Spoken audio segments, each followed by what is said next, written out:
Simply put, where the monorail track currently goes through DCA, it's perfectly designed for how they wanted the Hollywood backlot to look. But is it perfectly designed for what comes next? Brickey here, breaking down how the monorail over on the eastern end of DCA, how that could affect how everything comes together and what land gets put right behind me. How will the monorail fit into this puzzle? Because right now, I think we either have a monorail problem or a theme park problem. But somehow we're gonna have to figure out how the two can co-align with one another, breaking down more of Disneyland's future expansion.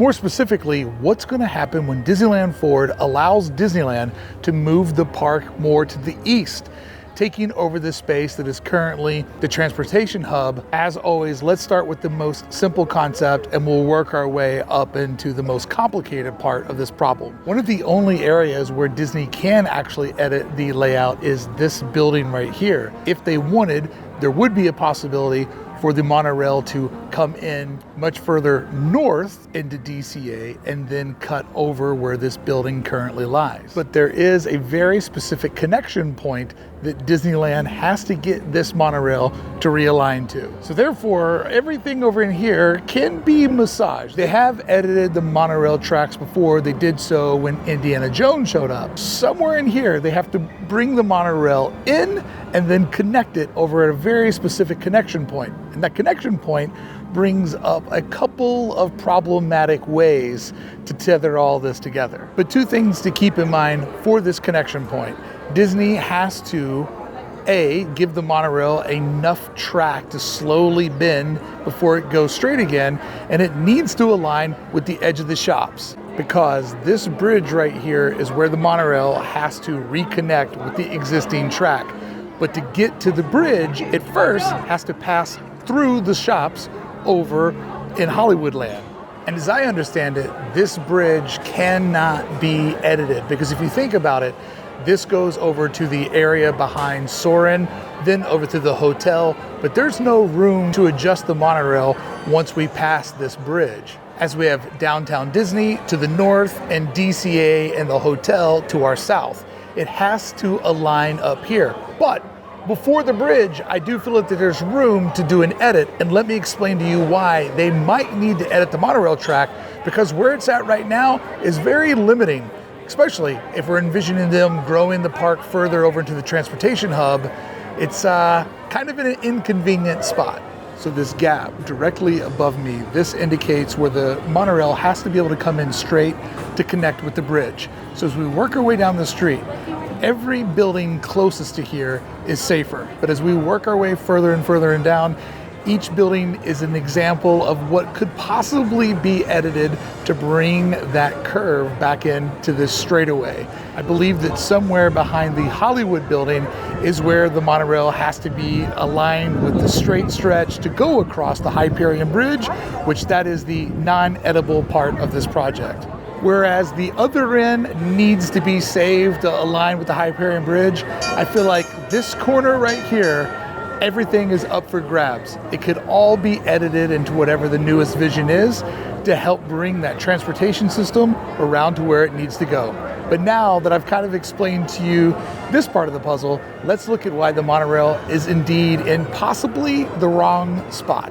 Let's look at where the monorail track exists today, right in front of the show buildings that exist here, which is fine for the relationship that it has with Monster Inc. and with this building that's not being used. But if something truly immersive is to come in here, we have a problem, because the distance from the main thoroughfare and back here isn't that deep. So here are our options. You pick an IP where you don't care that the monorail is going to rip in front of it all day. That would eliminate something like Avatar. Because keep in mind, if they take all of that space behind me, the idea is to grow the park north. And if you have all that back there, but you have the monorail track here, how does that keep it away from whatever that story is? So using something as Avatar as our example, Avatar would have on the edge of the park a massive show building. Then in front of that show building would be the rock facade, the story part that we see. This is too far out to be the edge of that attraction, because it wouldn't make the land deep enough to really bring people into the escapism of Avatar. So a little Disney design trick, when we go straight into the land, you can see just how short and squatty it is. But when you take the diagonal path in, it feels way more elongated. So there is a way to make it feel much deeper if they bring people in the direction they have them coming in now, but that still doesn't help.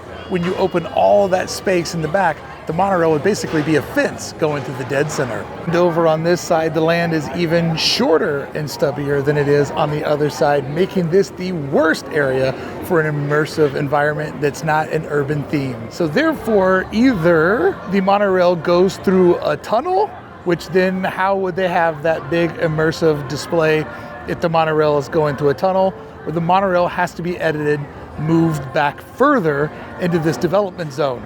But as we're talking about, if it goes back further, then it has to, at some point, cut over in this area here to line up with the bridge, which is the Hyperion Bridge, which then takes the monorail over past Soarin', through the Grand Californian, and back to the downtown Disney stop for hotel guests. It gets really interesting to think about how are they going to pull this off. And really, if something as immersive as Avatar was planned for this zone, then it comes to question, how will the street out front interact? I would think that you would want to keep the street out there because it aligns with Buena Vista Street. But then as you go beyond the street, the transformation would happen into a thematic environment. And there is one way where I could see it to be realistic for Avatar to come in here and the monorail to stay in the same spot. And that is the tunnel theory of the monorail. Because imagine as we step off of Hollywood Boulevard, if we went into a courtyard that had the transitional beginning of a nature environment, but what if the monorail itself was inside of a tunnel, inside of a huge wall, sculpted to look like rockwork and trees and waterfalls from the world of Avatar on its exterior, maybe some sort of show on the inside, or maybe just dark or full of light tunnels, who knows? But as we would walk underneath the monorail, going through this rock wall, that would give us the keyhole that we need to reset our expectations to then walk into a fully immersive Avatar land.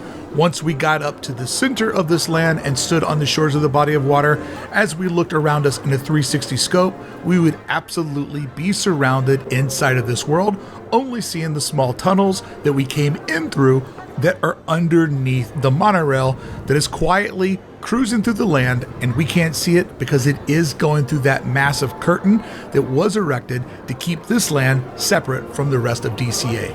I actually think that would be pretty awesome, even though in my heart, I'm not that excited about Avatar going to Disneyland. And from the comments, most of you aren't either. If that thematic environment is something that's nature themed, this is too short of a path to really sell that vision.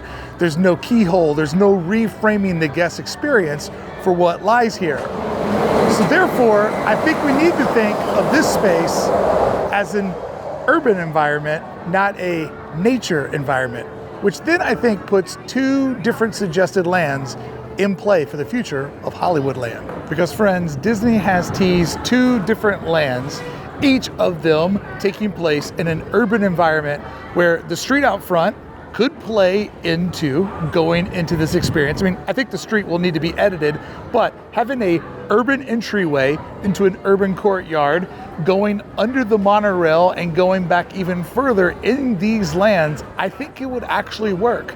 The first one, which I think would be best and I would prefer, would be for this to become the Wakanda zone. And when I say Wakanda, I don't necessarily mean it has to be themed around Black Panther. Disney has teased Wakanda as a potential property for the growth of Disneyland Forward.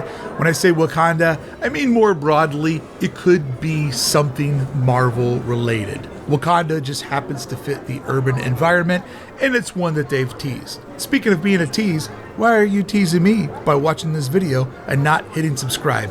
Thank you so much for going on this journey with me. So much Disney expansion for all of us to speculate and learn about. If you have the Avengers campus on the other side of the park, that's where you learn how to be a hero, but then you could roll over into a Wakanda themed land where you could actually put your training to test.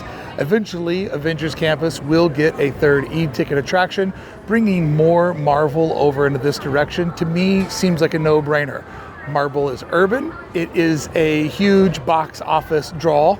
I mean, not right now, but it had a very good run. It's a multi-generational property that parents enjoy with their children, and then those children will enjoy it with theirs.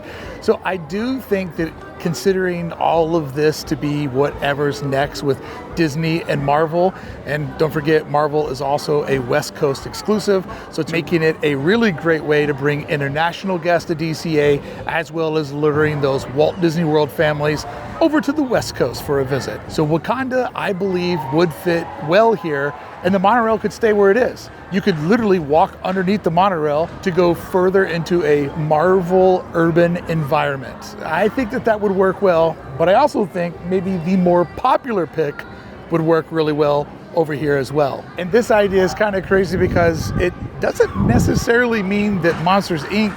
would have to go away. Friends, could it be that I'm possibly standing in the future of Zootopia in the US theme parks? Zootopia is a urban environment. There are trains and different types of transportation that exist in that intellectual property.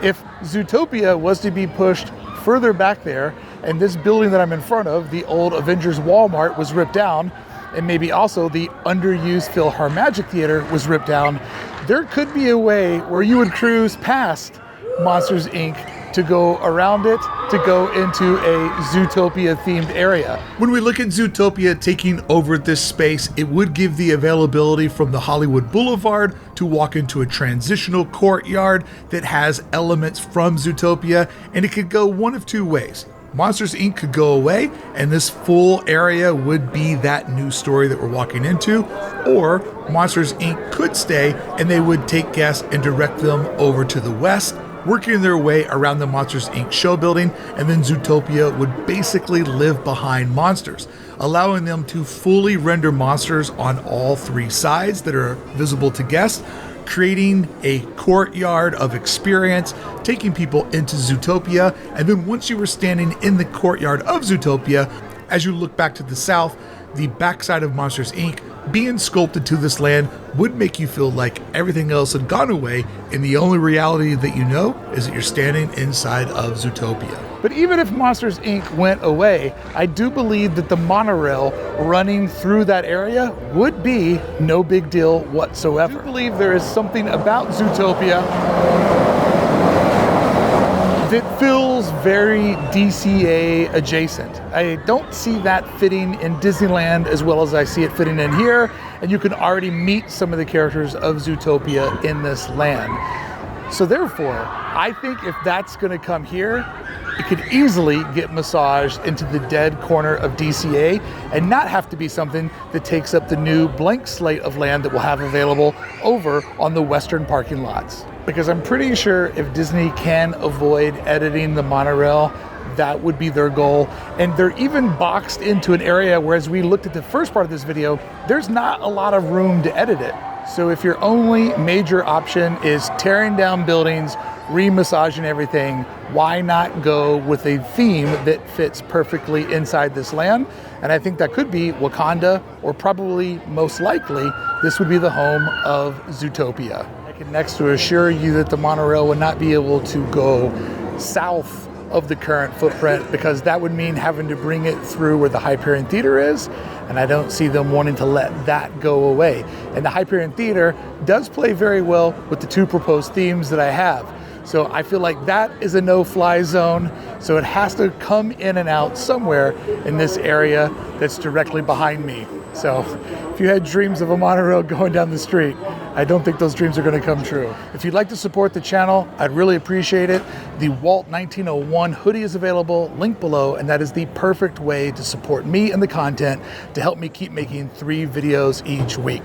And friends, if you want to check out another fun video, check out this video right here, which is when the DCA Disneyland expansion series began, how different it is 1 year later with all of the knowledge we have now about Disneyland Forward and the potential big time D23 on a horizon. Thank you so much for watching. Thank you for showing up. I appreciate you.